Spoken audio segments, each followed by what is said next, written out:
The great chamber was silent except for the soft beeping of medical machines. In the center of the massive room, on a platform made of dark metal, lay a dragon. His scales, once brilliant gold, had faded to the color of ash. His enormous body barely moved with each breath. The creature was dying, and everyone knew it. Vakreithos was the last of his kind. For 40,000 years, he had lived while his entire species disappeared into history. He was ancient when human ancestors still lived in caves. He had seen civilizations rise and fall like waves on a beach. Now, after all that time, he had decided to stop eating. Dr. Borum stood near the dragon's head, her scanner showing numbers that made no sense. She was a human scientist, one of the few her species had sent to the Galactic Council station. Her dark hair was pulled back in a tight ponytail, and her eyes showed the exhaustion of someone who had not slept properly in weeks. "His body is shutting down," she said to the circle of alien doctors around her, "but there's nothing physically wrong with him. It's like he's just given up." A tall insectoid creature clicked its mandibles together. The translator device on its chest converted the sounds to standard galactic speech. "We have offered him every food his species ever consumed. We synthesized proteins from his homeworld. We even found preserved meat samples from the museum archives. He refuses everything." "Perhaps he wishes to die," said another alien. This one made entirely of living crystal that pulsed with blue light. "His kind is extinct. Why should he remain alone?" Borum felt a pain in her chest at those words. She looked at the dragon's closed eyes and wondered what it felt like to be the last of anything. The station orbited a dying red giant star. It was a fitting location for this sad vigil. The star had once been bright and full of life, but now it was fading, just like Vakreithos. Representatives from 17 different alien species worked on the station, managing the complicated politics of a galaxy that was more crowded and more dangerous than most people on Earth realized. Humans were new here. They had only made contact with the galactic community 20 years ago. Most of the older species still treated them like children who had wandered into an adult conversation. Some were friendly. Others made it clear that humans were barely tolerated.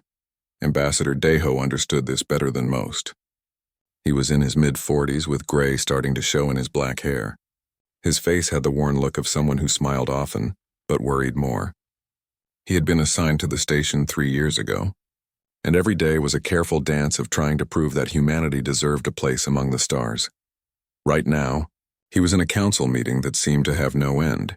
The huge circular room had seats arranged in tiers, each section designed for a different species. Some needed water tanks. Others required methane atmospheres in sealed pods. The humans sat in a small section near the back because they were not full members yet. They were observers, allowed to watch but rarely allowed to speak. "The dragon holds the key to the flame archives," one of the council members was saying.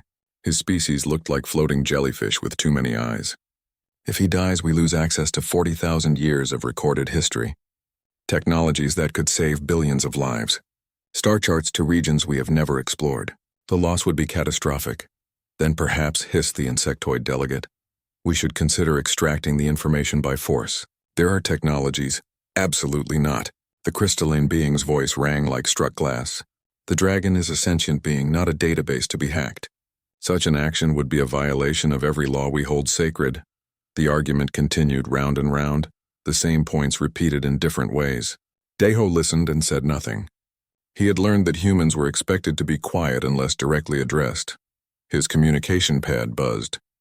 A private message from his partner, Lieutenant Jiwan. His heart sank as he read it. "Emergency deployment. Leaving in 3 hours. No time to arrange childcare. You need to take Hana." Deho closed his eyes and took a slow breath. Their daughter was 7 years old. The station had strict regulations against children. It was a working diplomatic facility, not a family home. But what choice did he have? Jiwan was military. When she got deployment orders, she had to go. He sent back a quick acknowledgement and quietly left the council chamber.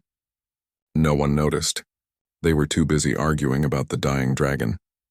3 hours later, Deho stood in the docking bay as Jiwan's shuttle prepared to leave. Hana stood beside him, holding a small backpack decorated with cartoon stars. She had her mother's bright eyes and her father's quiet way of watching everything. "You'll be good for your dad?" Jiwan asked, kneeling down to hug her daughter. "I promise," Hana said. "How long will you be gone?" "Maybe 2 weeks, maybe a bit longer." Jiwan looked up at Daeho. I'm sorry. I know this breaks about 100 regulations. We'll manage, Daeho said, though he had no idea how. After Jiwan's shuttle departed, Daeho took Hana to his quarters. They were small, just 2 rooms, but they were comfortable. He showed her where she would sleep and went over the rules. You have to stay in our quarters when I'm in meetings, he said. The station is big and it's easy to get lost.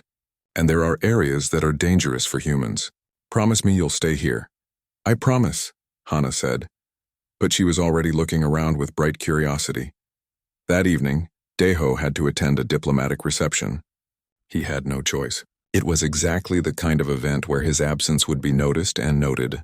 He brought Hana along, hoping she would stay close. The reception was held in one of the larger common areas. Beings from different worlds stood in clusters, drinking substances that ranged from bubbling green liquid to what looked like pure light. Hana held her father's hand and stared at everything with wide eyes. That one looks like a walking tree, she whispered, pointing at a tall being with bark-like skin. Don't point, Daeho whispered back. It's rude in most cultures. A group of delegates approached Daeho, wanting to discuss human trade agreements. Hana tugged on his sleeve. Dad, I need to use the bathroom. He pointed to the hallway. Down there, 3rd door on the left. Come right back. She nodded and slipped away through the crowd. Hana did find the bathroom, but on the way back she took a wrong turn. The corridors all looked the same, with smooth walls that glowed with soft light. She walked and walked, trying to find the reception hall, but instead found herself in front of a large door, marked with symbols she could not read. The door was open just a crack. Through it she could see a huge chamber with a high ceiling, and in the center she saw something that made her forget all about finding her father. A dragon. She had seen pictures of dragons in storybooks, but they were nothing like this.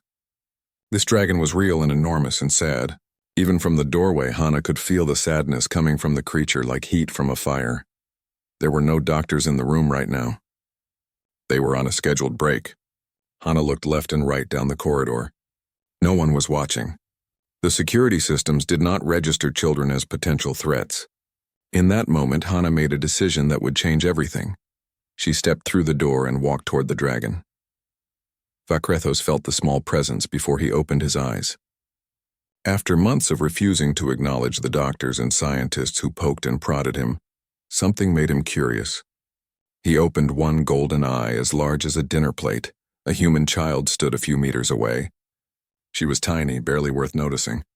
But she was not afraid. She looked at him with open curiosity and something else, something he had not seen in a very long time. She looked at him like he was a person, not a dying relic. Hello, Hana said softly. Are you lonely? For the first time in months, Vakrethos moved. Just slightly. A rumble formed deep in his chest, not quite a growl, not quite a purr. His eye tracked the child as she slowly sat down on the floor, still watching him. They stayed like that for several minutes, the ancient dragon and the human child, simply looking at each other in the quiet chamber. Then alarms began to blare. Security had finally noticed an unauthorized person in a restricted zone. Security officers rushed into the chamber from 3 different doors. They were from different species, but all wore the same dark blue uniforms that marked them as station security. Behind them came Dr. Borum, her face pale with shock. Don't move, one of the officers shouted at Hana. Stay exactly where you are. Hana looked up at them with confusion. She had not done anything wrong. She was just sitting on the floor talking to the dragon. Well, she had been talking. The dragon had not said anything yet. Step away from the dragon, the officer said, moving closer. He was humanoid, but had 4 arms and skin like gray leather. Before Hana could move, something happened that made everyone freeze. Vakrethos moved his massive head.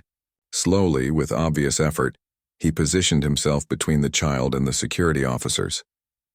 His golden eye fixed on them with an intensity that had been absent for months. Then he spoke. His voice was like rocks grinding together deep in the earth. The translator devices everyone wore struggled for a moment to process the ancient dialect, then converted his words to standard speech. Let the small one stay. The chamber erupted into chaos. Officers spoke into their communication devices. Dr. Borum stood with her mouth open. Within minutes, more people arrived, including Ambassador Daeho, who pushed through the crowd with panic written all over his face. Hana! He ran to his daughter and dropped to his knees beside her. Are you hurt? What were you thinking? I got lost, Hana said simply. And then I found him. He looks so sad, Dad. Daeho looked at the dragon, then at all the officials surrounding them, and realized his career might have just ended. Bringing a child to the station was already against regulations. Having that child break into the chamber of the galaxy's most important dying creature was catastrophic. Ambassador Daeho, a cold voice said.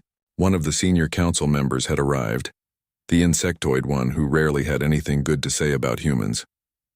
This is a serious violation. Your child could have been killed. Worse, she could have disturbed the dragon in his final days. I am deeply sorry, Daeho began, but Vakrithos interrupted. The child disturbed nothing. The dragon's voice was stronger now, more focused. You will not punish her. You will not remove her. I wish to speak with this small one again. The council member's mandibles clicked rapidly, a sign of agitation. That is highly irregular. The child has no clearance, no training in xenobiology, or... I have been on this station for 4 months, Vakrithos said. And now there was an edge to his voice that made everyone remember he was not just ancient, but dangerous. In that time, your doctors have poked me with instruments. Your scientists have analyzed every scale on my body. Your politicians have stood outside my door arguing about what I am worth to them. Not one of you asked if I was lonely. The chamber went silent. Dr. Borum looked down at her feet, feeling ashamed without quite knowing why. After much debate and several emergency council sessions, a compromise was reached. Hana would be allowed supervised visits with the dragon, 30 minutes per day. A security officer would be present at all times. Dr. Borum would monitor the dragon's vital signs throughout. It was framed as a diplomatic experiment, a way to study how different species interacted, but everyone knew the real reason. The dragon had spoken for the first time in months. No one wanted to make him go silent again. The next day, Hana returned to the chamber. Her father walked with her, along with Dr. Borum and 2 security officers. Hana carried her school bag, the one with cartoon stars on it. Daeho was nervous. He had spent the whole night worrying about what could go wrong. Remember what we talked about, he said quietly to his daughter. Be respectful. Don't touch anything without asking. If the dragon seems upset, you leave immediately. I know, Dad, Hana said with the patient tone children use when adults repeat themselves too much. When they entered the chamber, Vakrithos was waiting. His head was raised now, alert. His eyes tracked Hana as she walked across the large room. She sat down in the same spot as before, cross-legged on the smooth floor. Hello again, she said. Hello, small one, the dragon replied. His voice was still rough but clearer than yesterday. Dr. Borum set up her monitoring equipment while trying to be as quiet as possible.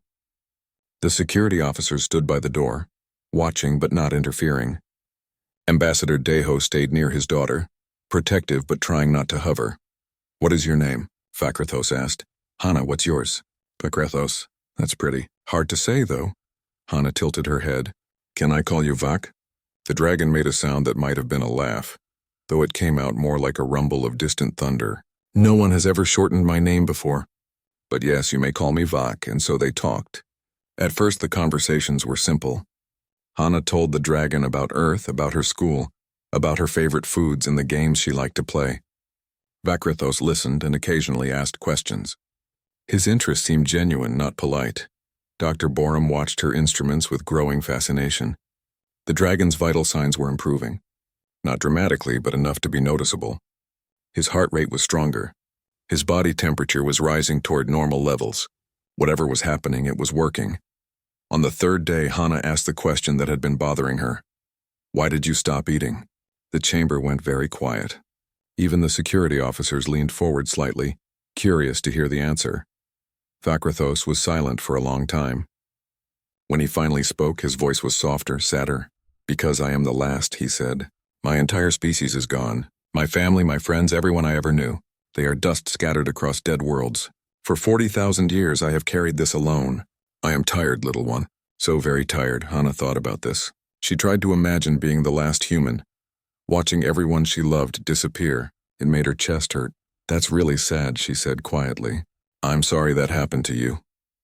These others, Vakrithos gestured with his massive head toward the door. They see me as a database. A library of information they need. They do not see me as a person who grieves. I see you, Hana said. You're not just information. You're vac. And you're sad because being alone is hard.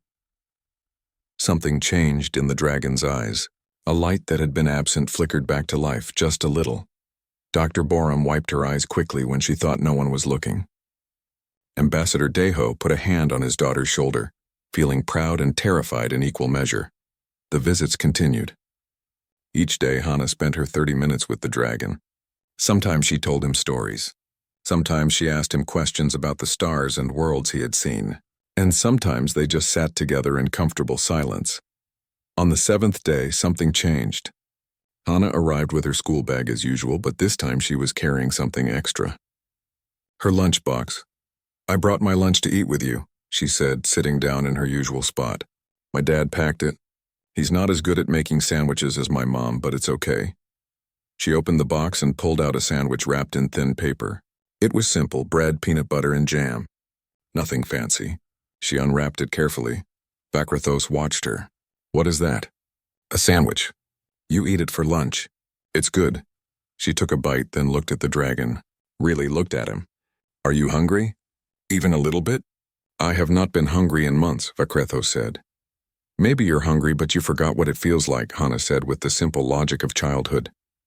She looked at her sandwich, then carefully tore it in half. The 2 pieces were not quite equal, but close enough. She stood up and walked toward the dragon. The security officers tensed, but Dr. Borum held up a hand to stop them from interfering. Hana held out half of her sandwich. "You should eat something. My mom says food tastes better when you share it." The dragon stared at the offered food. It was ridiculous. A sandwich made by humans for humans. It would provide him almost no nutritional value. It was small and simple and insignificant, but it was not offered out of duty. It was not synthesized by machines or calculated by nutritionists.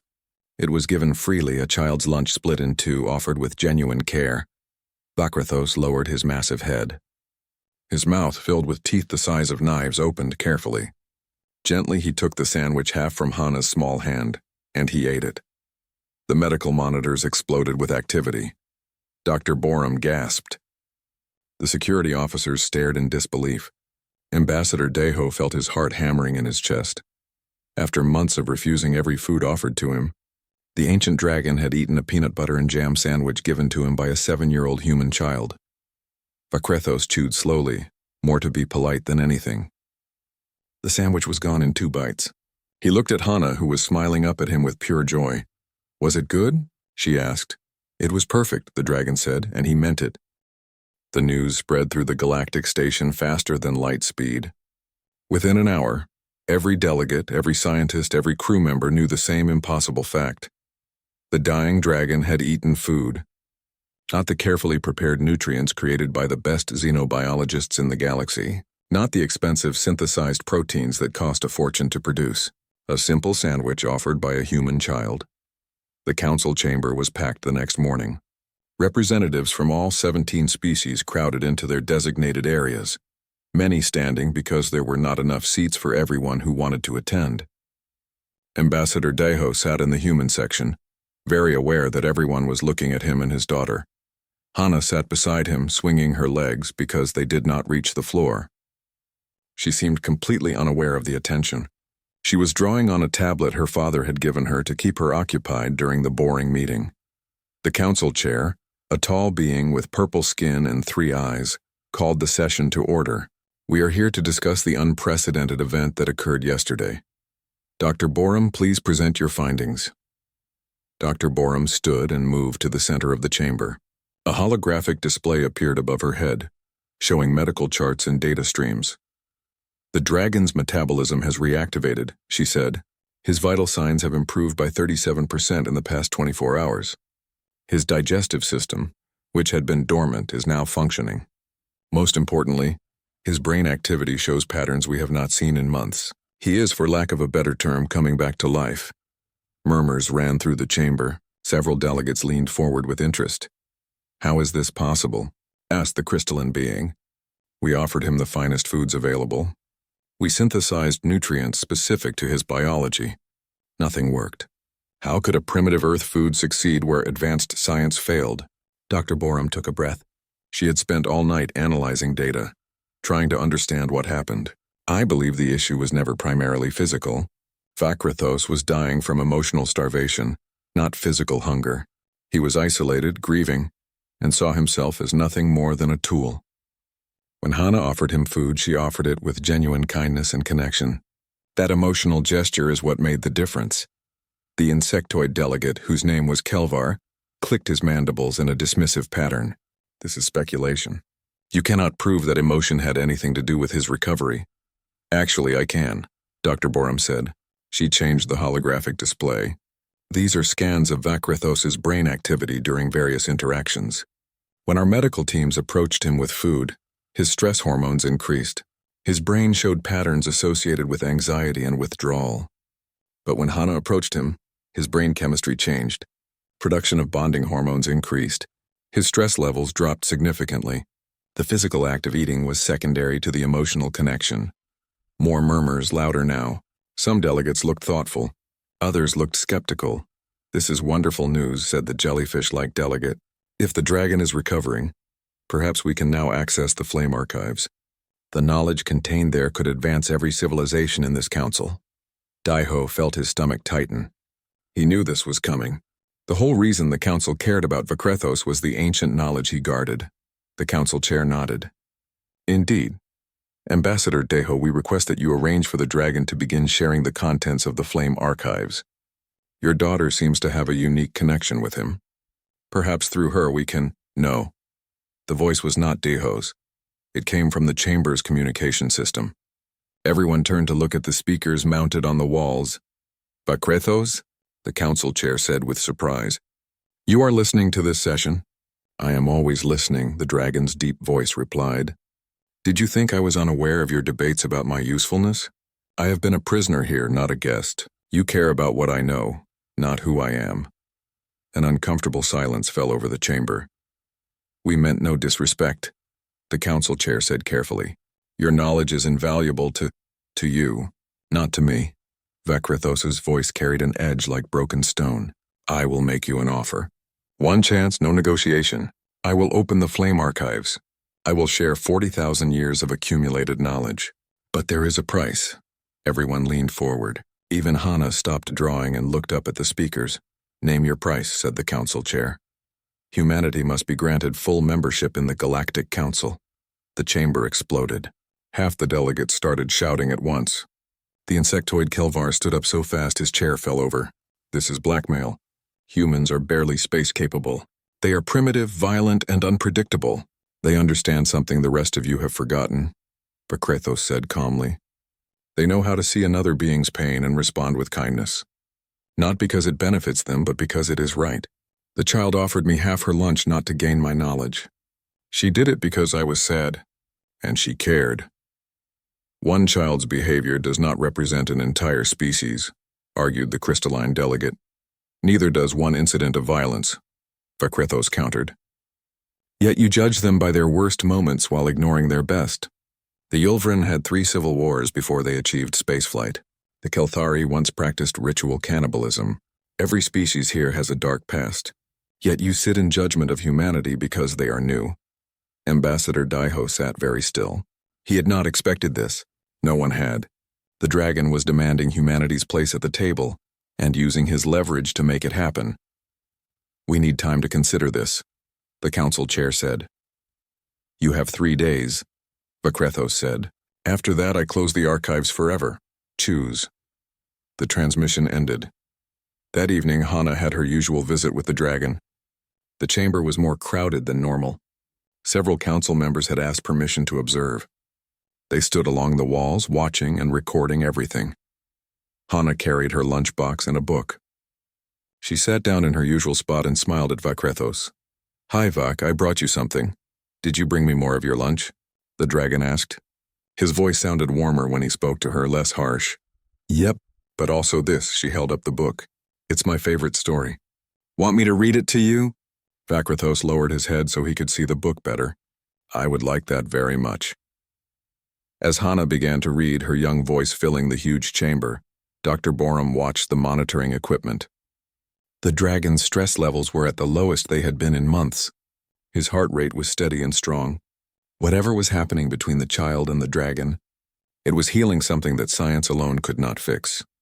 Ambassador Daiho watched his daughter read to a 40,000-year-old dragon and felt a mixture of pride and fear. Pride because she had done something amazing without even trying. Fear because now the entire galaxy was watching her, and the pressure was enormous. During a break in the reading, while Hana ate her lunch and shared bits of it with Vakrethos, the dragon spoke quietly. "Do you understand what is happening, little one? Because of you, the galaxy must decide if your species deserves respect." Hana chewed her apple thoughtfully. "Why wouldn't they respect us? We're nice. Are you? All of you?" Hana considered this. "Well, no. Some people are mean. Some people do bad things. But most people try to be good. And even the ones who mess up usually want to do better." "That is a very wise answer," Vakrethos said. "My mom says everyone makes mistakes. What matters is if you try to fix them and learn." Hana offered the dragon a piece of her apple. "Are you scared about opening the archives?" The dragon was quiet for a moment. "Yes, the knowledge I guard is powerful. In the wrong hands, it could destroy worlds. I am trusting that your species and the others will use it wisely." "Why did you pick us?" Hana asked. "To be on the council, I mean." "Because you offered me half your sandwich," Vakrethos said simply. "That one act told me more about humanity than any report or analysis could. You saw someone suffering and wanted to help. That compassion, that instinctive desire to ease another's pain is rare in the galaxy. Many species have forgotten it. You have not." That night, Hana lay in her bed in their small quarters while her father sat nearby. "Dad?" she said into the darkness. "Yes, sweetheart? Did I do something bad?" "Everyone seems upset." Daiho moved to sit on the edge of her bed. "No, Hana, you did something very good. You helped someone who was suffering. But sometimes when you help in a big way, it makes complicated things happen. Will they let us stay? On the council?" "I don't know," Daiho admitted. "Some of them don't think we're ready. They think we're too young as a species, too unpredictable." Hana was quiet for a moment. Vak was alone for so long. All his family died. Everyone he knew was gone, and nobody even asked if he was okay. They just wanted stuff from him. "I know. That's mean. We wouldn't do that." "No, we wouldn't," Daiho said, hoping it was true. The next day brought unexpected news. A faction within the Kelthari delegation had released information to the media across multiple worlds. They claimed that Ambassador Daiho had deliberately used his daughter to manipulate the dragon, that the whole thing was a human plot to gain council membership through emotional exploitation. The accusations spread quickly. News outlets across 17 different species picked up the story. Some defended humanity. Many others questioned whether humans could be trusted. Dr. Borum stepped forward into the center of the council chamber. She held a datapad and her expression was serious. "I have been reviewing all security footage and biometric data from the past 2 weeks. With your permission, I would like to present my findings." The council chair gestured for her to continue. A large holographic display materialized in the center of the room. "This is footage from the night Hana first entered the dragon's chamber," Dr. Borum said. The video played, showing Hana wandering lost through the corridors. "As you can see, she is alone. She is not being guided by anyone. She takes multiple wrong turns. This is not the behavior of a child following instructions. This is a child who is genuinely lost." The video continued, showing Hana discovering the chamber and walking inside. Her body language showed curiosity and concern, not calculation. "Now observe Ambassador Daiho's reaction when security informed him of his daughter's location," Dr. Borum said. Another video appeared, showing Daiho's face going pale with shock and fear when he received the emergency alert. That is not the reaction of someone whose plan is working. That is genuine parental panic. Kelvar's mandibles clicked in agitation. "This proves nothing." "They could have rehearsed." "I am not finished," Dr. Borum said sharply. "I have also compiled psychological profiles based on behavioral analysis. Hana's interactions with the dragon show all the markers of genuine, spontaneous compassion. There is no deception in her body language, her tone of voice, or her stress hormone levels. Furthermore, I interviewed her. Children her age are developmentally incapable of maintaining complex deceptions over extended periods." She changed the display again. "More importantly, I have studied the dragon's responses." Vakrethos is 40,000 years old. He has dealt with thousands of species across countless worlds. Do you really believe he could be manipulated by a 7-year-old child? Or is it more likely that he recognized genuine kindness when he saw it? The chamber filled with murmured discussions. Some delegates looked thoughtful. Others remained skeptical. A voice came through the chamber's communication system. Vakrythos had been listening again. "If I may speak?" The council chair nodded. "Of course. I have witnessed the rise and fall of civilizations," the dragon said. "I have seen empires span 1,000 worlds and collapse into dust. I have watched species evolve from primitive tribes into spacefaring peoples. I know deception when I see it." The child Hana showed me genuine compassion. Her father was terrified of what I might do to her. Yet she approached me anyway because she cared about my suffering. That is not manipulation. That is courage born from empathy. Another delegate stood, this one from the aquatic Yulvran species. Her name was Mireille, and she was known for being thoughtful and fair. "I have been reviewing Earth's cultural history. Humans have a concept they call sharing bread. Breaking bread together is a sacred act in many of their cultures. It represents trust, community, and peace." The child was following a cultural instinct thousands of years old. She saw someone suffering and responded as her people have always responded, by offering to share what little she had. "They are still too young," Kelver insisted. "Full council membership grants access to advanced technologies, to military intelligence, to knowledge we would have anyway when we open the flame archives," interrupted the crystalline delegate. "This debate is circular. We need the archives. The dragon will only open them if humanity joins the council. Therefore, we must decide. Do we trust humans or do we lose the knowledge?" "There is another option," said a new voice. One of the jellyfish delegates who had been silent until now. "We could refuse the dragon's terms and extract the information by force." The chamber went very quiet. "We have technology that could scan his neural patterns," the delegate continued. "We could copy the contents of his memory without his cooperation. It would be difficult but possible." "Absolutely not," Mireille said immediately. "That would be a violation of his rights as a sentient being. We would be no better than the ancient slavers we read about in history. Sometimes, difficult decisions must be made for the greater good," the jellyfish delegate said. "No." The word came from an unexpected source. One of the Kelthari delegates, not Kelvar but an older member named Haksu, stood up. "I have been listening to this debate with growing shame. We claim to be civilized. We claim to be advanced. Yet we are seriously discussing forcibly extracting memories from a living being's mind. This is not who we are.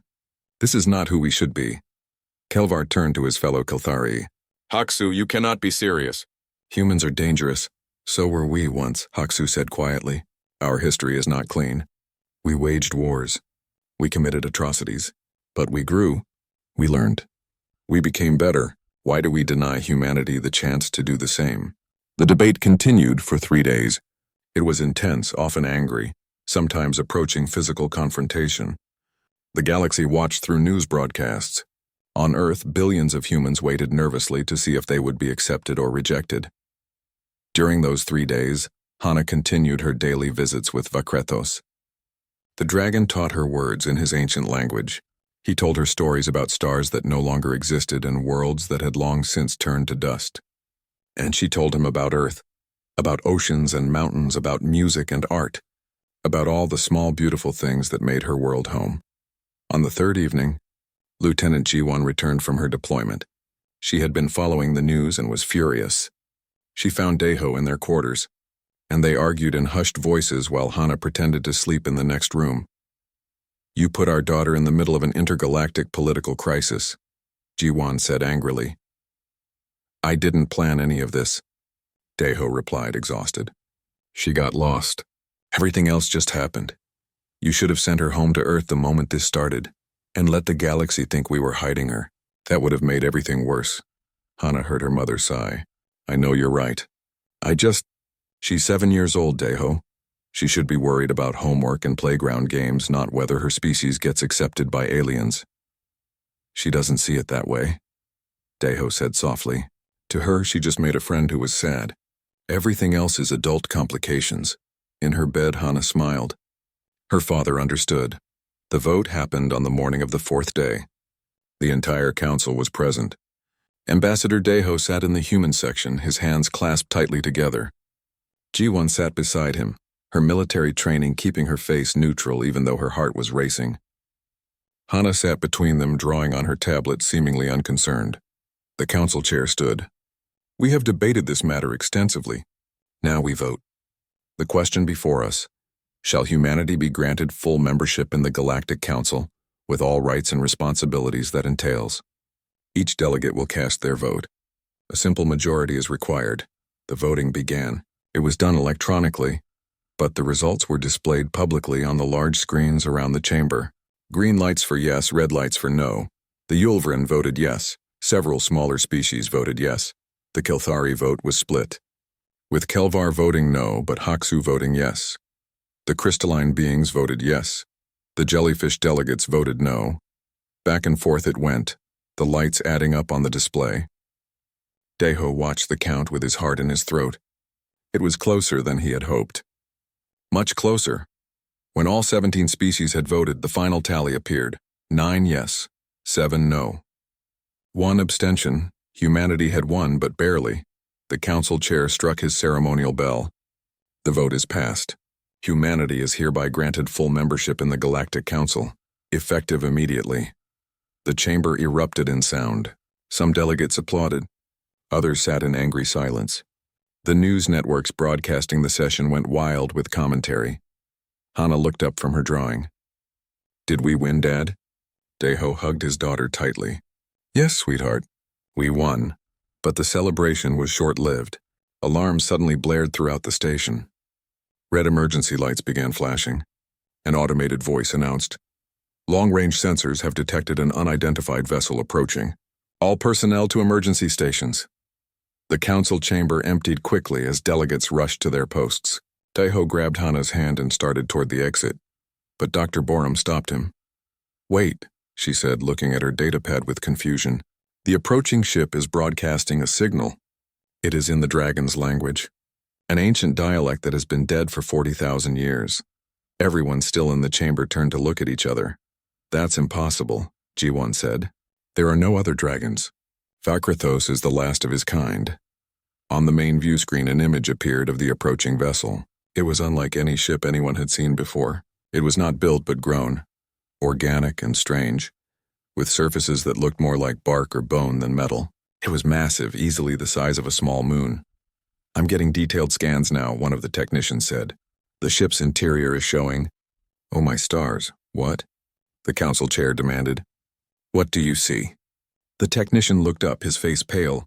Life signs. Hundreds of them, dragon life signs. They're in some kind of stasis, but they're alive. The chamber went completely silent. Hana tugged on her father's sleeve. Dad, does that mean Vac isn't alone anymore? In his chamber, Vakrathos raised his head. His eyes were wide with shock and something else. Something he had not felt in 40,000 years. Hope. The organic ship was brought into one of the station's largest docking bays. Scientists from all 17 species worked together to carefully transfer the dragon eggs to a specially prepared chamber. Each egg was the size of a small vehicle, with shells that shimmered in colors that seemed to shift and change when viewed from different angles. Hana watched through the observation window, her face pressed against the glass. Dr. Borum stood beside her, along with Vakrathos, who had insisted on being present despite his weakened state. They're beautiful, Hana whispered.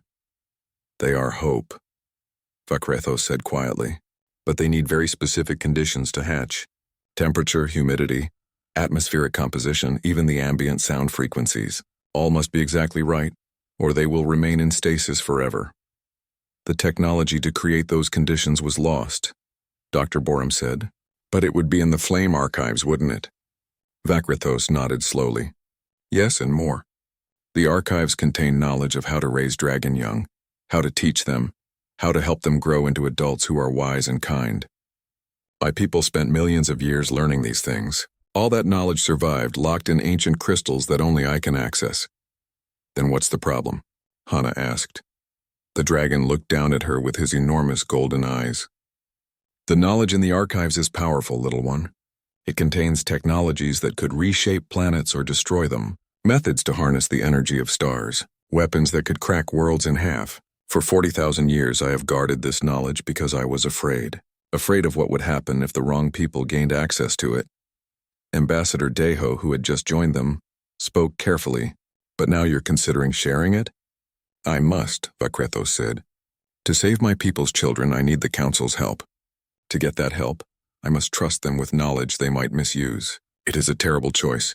Hana tugged on the dragon's leg. He looked down at her and she said simply, Do you want to meet them?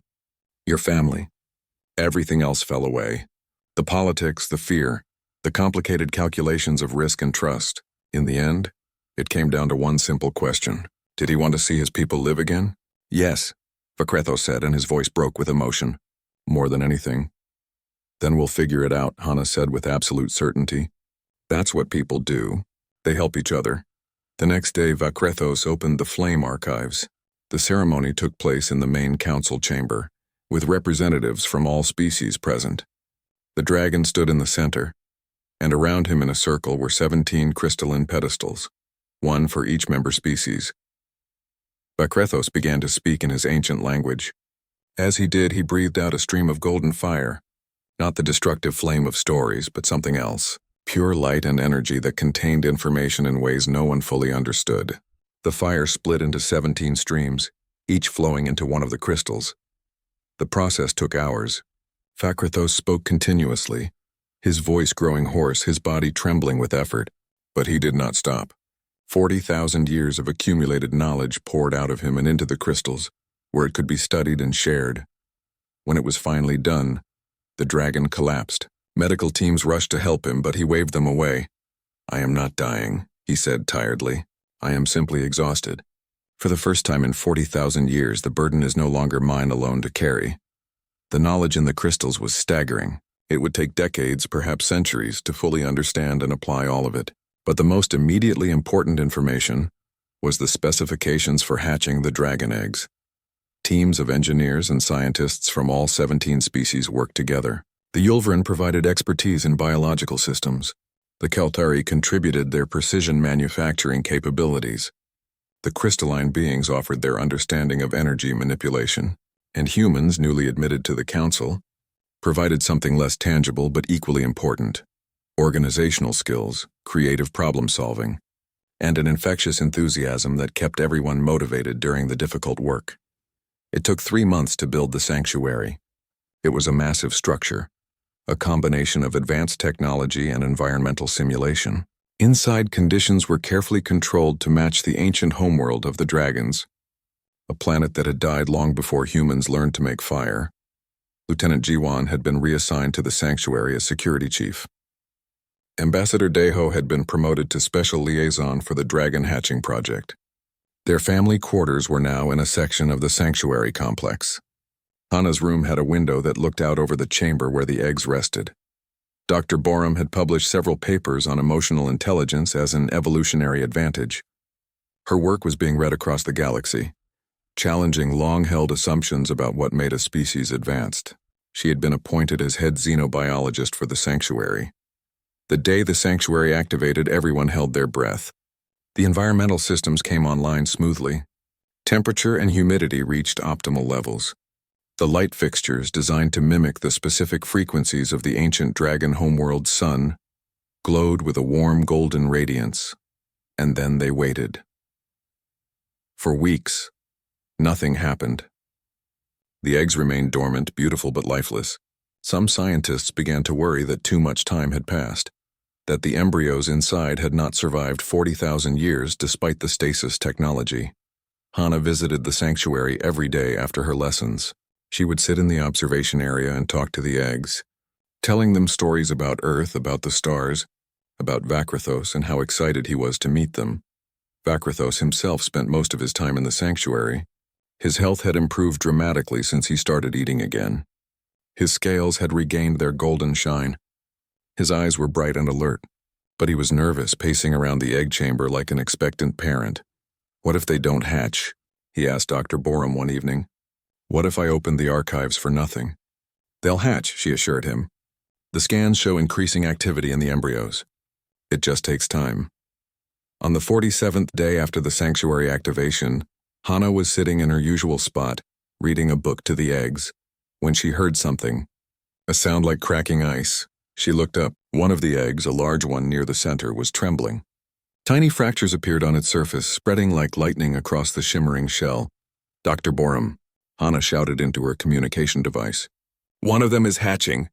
Within minutes, the observation area was packed. Scientists, security personnel, council members, and Vakrithos himself crowded around to watch. The egg cracked further. Pieces of shell fell away. And then, with a final push, a small dragon emerged.